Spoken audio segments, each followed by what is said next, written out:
রান্না করে ফেললাম আমাদের চট্টগ্রামের ঐতিহ্যবাহী খাবার কলার বুলি বা ভুগুলি।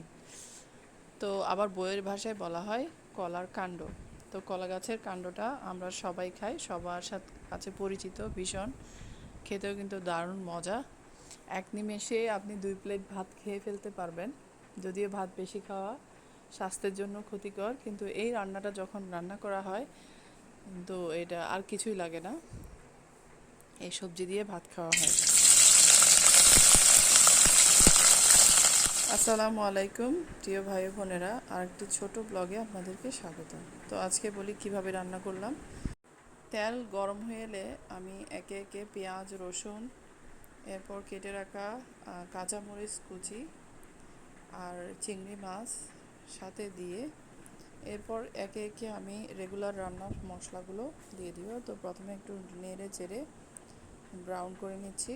যখন এগুলো ব্রাউন হয়ে যাবে এরপর হলুদের গুঁড়ো, মরিচের গুঁড়ো আর সাথে আদা বাটা, রসুন বাটা দিয়ে হালকা পানি দিয়ে কিছুক্ষণ কষিয়ে নিয়েছি। কষানো শেষে এরপর আমি আর একটু পানি দিয়ে এরপর দিয়েছি ভিজিয়ে রাখা ডাল। ডালটা কিন্তু অনেকক্ষণ ভিজিয়ে রাখতে হবে, এতে ডালটা ফুটে যাবে খুব ইজিলি।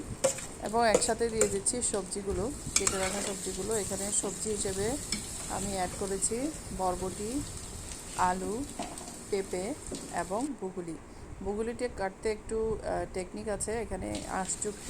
এই বুগুলিটা কাটার সময় হাতের আঙুলে পেঁচিয়ে পেঁচিয়ে আঁশগুলো ফেলে দিতে হয় এবং বুগুলিটা কুচি করে রাখতে হয়। তো একদম শেষে লবণ দিয়ে কিছুক্ষণ আমি ঢেকে রেখেছি। সবজিটা বয়েলড হওয়ার একটু আগে আমি এখানে অ্যাড করেছি ধনে গুঁড়ো এবং গরম মশলা গুঁড়ো, যাতে সবজির ফ্লেভারটা আর একটু বেড়ে যায়, খেতে দারুণ মজা হয়। তো এখন মশলাগুলো ভালো করে মিক্স করে আমি এখন ঢেকে দেব। তো ঢেকে দেওয়ার পর আমার রান্না ডান, অলমোস্ট 100% ডান। তো ডালগুলো গলে গেছে, সবজিগুলো হয়ে গেছে। তো এখন খাওয়ার পালা।